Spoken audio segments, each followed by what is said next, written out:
Hello, welcome to worshiptutorials.com. My name is Bradford. In this video, we are going to be walking through how to take your Helix patch. And honestly, I guess in some regard, this may pertain to other units. Some of this stuff will absolutely translate, just on a different unit.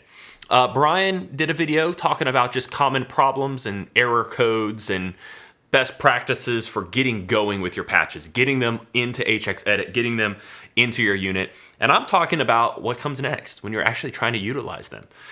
So first things first, when you open up a folder from us, a file, a downloaded file from us, and again, a lot of this stuff that all comes before that is in this other video that Brian did, and we'll of course link below. First off, let's start with patches. And when you open that file, typically you're gonna get three different patches. If you're using POD Go, if you're using Stomp, HX effects, it may look a little different. But when you open up those things, you'll see three typically. One that says SC, one that says HB, and one that's not labeled at all.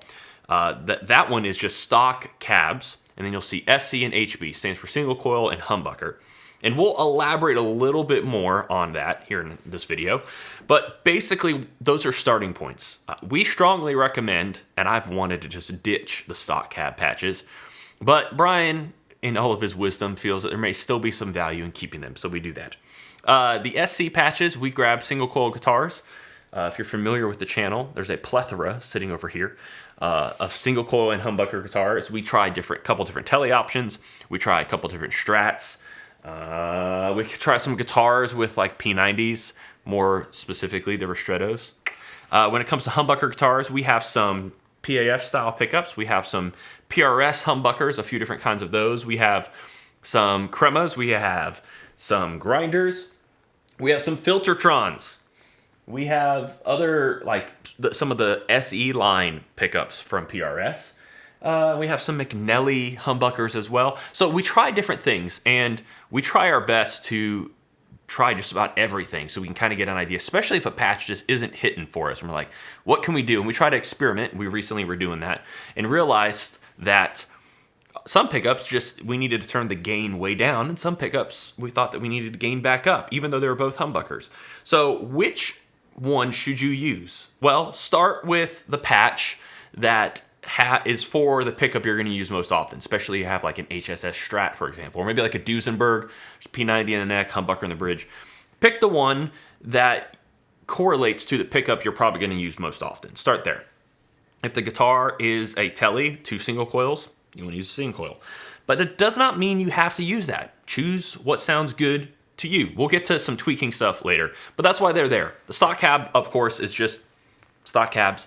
So that brings us to the next point, stock cabs or IRs. Well, most of all of our patches, some of the song patches have not been transitioned yet, and actually maybe some of our bass patches.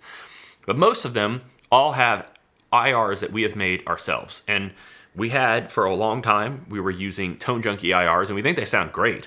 We wanted to make some IRs specifically catering towards the sound that Brian and I heard in our head. And Jonathan was willing to work with us, and we love Jonathan. And we love what he does, and he makes great stuff, and maybe you do too, and you can go check out all of Jonathan's stuff. But we really enjoyed being able to have complete control of the whole signal chain, the whole process, and really knowing what we were putting together in our patch and whatnot. So we made our own. So we feel that the IRs that we make pair very, very well with the patches that we make, and we include them. And they're for free, or it's built into the price. We have full packs you can buy separately, or every patch you get comes with IRs. And we just think there's just something about the way the drives and the Helix react with the IRs, and we think it just feels really, really nice. It adds some great depth. It adds some great feel as well. It's not just an EQ thing, but if you're curious about IRs, we'll have a video at some point also kind of going way deeper into what IRs are. So, SC, humbucker, IRs, stock, all of that. I mentioned if you have a Stomp or a POD Go, the extra patches. This is just a quick note. Basically, what is in those patches, you'll see for a Stomp, for example, there's not enough DSP to have everything in a Stomp patch that we include in a Helix patch. So we make those additional patches just so we can give you those effects or whatever it may be. And so what you can do is you can import all the patches, and then you can basically create your own patch utilizing like the amps, and maybe you use like the compressor that we made, and then you do like an effects loop for drives and modulation, delay, and reverb, and then come back into the Stomp for wet effects or amps, whatever. But we just know there's so many different various use cases for the Stomp. So Stomp and POD Go, we give you extra patches so you get everything that comes in the patch, and you can drag and drop, you can delete stuff, you can add stuff, you can do things to your liking, because we know they're super flexible units. All right, so let's talk big picture style edits to the patches. Brian and I do try to make sure that the patches are coming in at roughly the same spot. We look at a dB meter and try to, here within our console settings and our Apollo, try to make sure they sit around in the same spot. However, different EQs will also sound different. Certain stuff the brighter stuff may sound louder than darker stuff, and that doesn't mean the volume's necessarily different, but our ears feel that that's the case. There's a few different things you can do, and we're gonna hop to HX Edit right now. You can come here to this output block, and you can adjust the level here. Very easy. You just adjust it to where you want, save the patch, whether you're gonna be playing back to back, however you wanna do it, just save there, you can do that. You can also adjust the level of the IRs, and actually, just for reference, this is our free AC30 patch that we're utilizing. Comes with everything you're seeing. It comes with the IRs. You can adjust the level of IRs here, which is what we've done some. You can adjust, we'll come back to this, but here's some like high and low cut stuff to adjust EQ, but see, you can adjust right there. And also the channel volume on the amp. Channel volume is a very interesting thing. Not really sure exactly. I'm sure I could read what line 6 is going for, but this is basically just like adjusting the volume of a microphone at front of house. It's not gonna jack anything. It's not gonna change your tone. But that's a great place to start. That's just for volume and output. Next would be more specific kind of adjustments. Maybe just the EQ, maybe something's just too dark or whatever. Our recommendation, the first thing I would say is if you have a problem with the patch, to take away, or at least look at the settings of a patch and start taking away what you have too much of instead of adding something quite yet. So if you think you're using a single coil setting and you think maybe it's too dark actually. First off, what you can do is you can either turn the EQ off completely just to hear the amp and see what the EQ is doing. Because we tend to put an EQ block in just about every patch we can. It really sweetens everything up. But if it's not warm enough, there's a few different places you can do things. You can add bass on the bass amp, or you can take away the treble, you can take away the presence. It's gonna come down to your ear. Presence is like a different type of high-end EQ. It's like a specific frequency, really. So you can take that away. Typically that's like the really sparkly stuff lives up there where the presence is. You think it's too bright. So here, if I was using this patch and I thought that there was way too much treble in it, what I would do first is, or it was too bright, I would start by maybe messing with the presence a little bit, but I'd probably start by pulling the treble back on the amp, because you can see that that's a little bit higher than everything else. And then after I did that, you'll probably notice that sometimes just like the clarity may disappear or something. This is all going to be subjective. But at that point, maybe adding some more bass, but start taking away what you feel is too much of instead of adding stuff, because it may actually help round things out. As I said earlier with the IRs, you can look there. You can take away a high cut. It's going to do things differently, or you can push the high cut. Basically, as you push the high cut towards the left, it's going to knock more high end off, and if you push the low cut towards the right, it's going to knock more low end off. So if it's too bright, start by maybe some high cut. That's an option there. Look at the EQ as well. These are almost at 0, as you can see.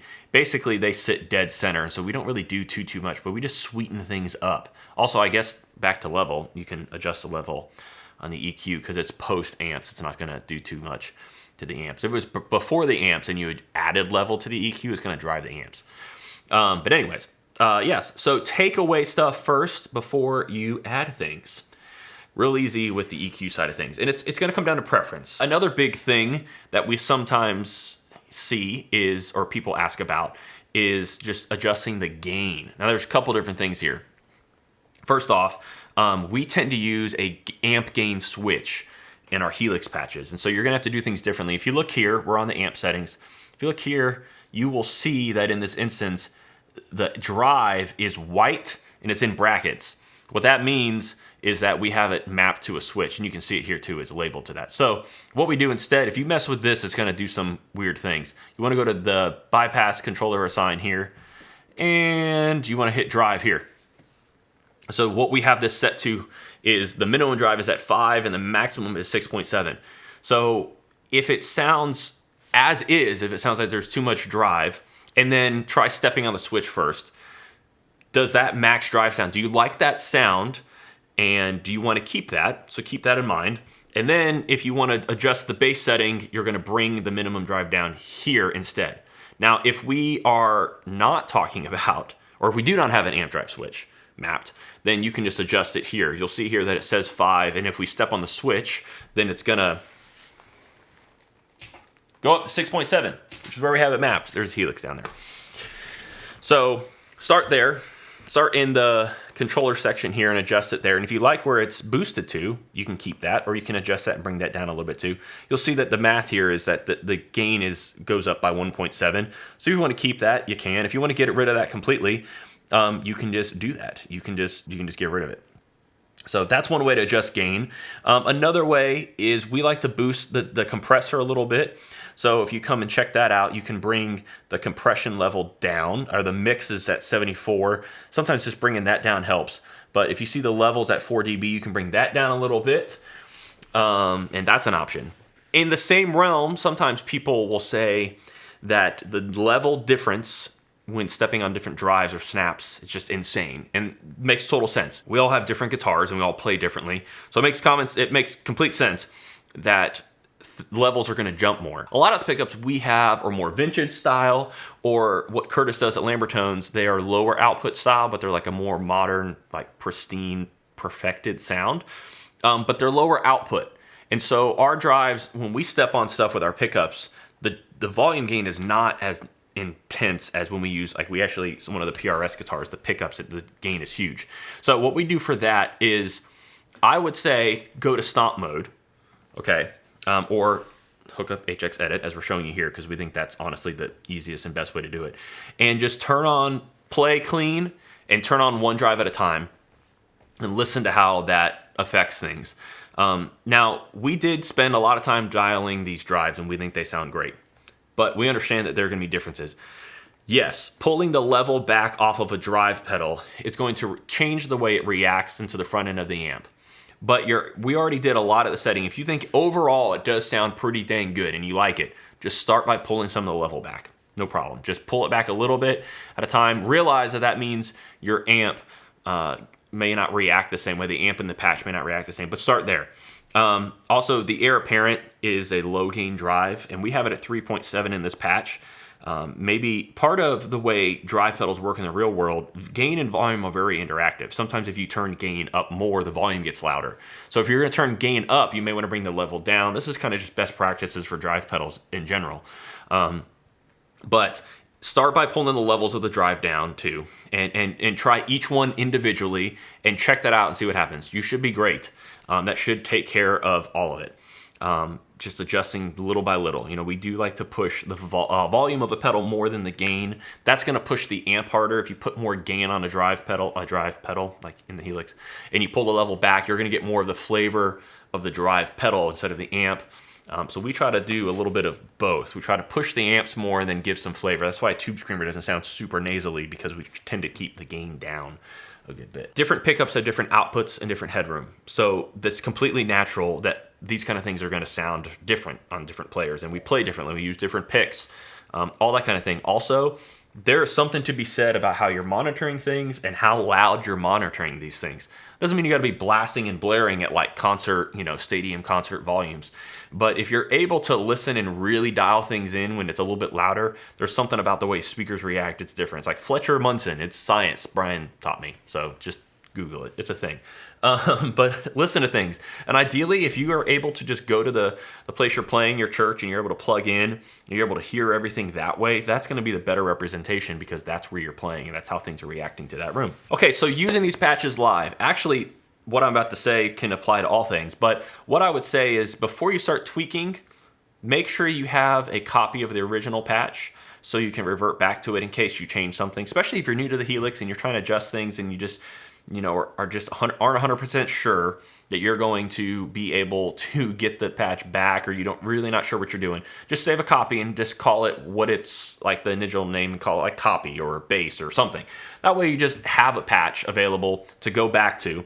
You can always get the downloads from us again if you created an account or whatever, but I'd say do that first. So that way, you know, you're like, oh, I messed up, no big deal, to start over again.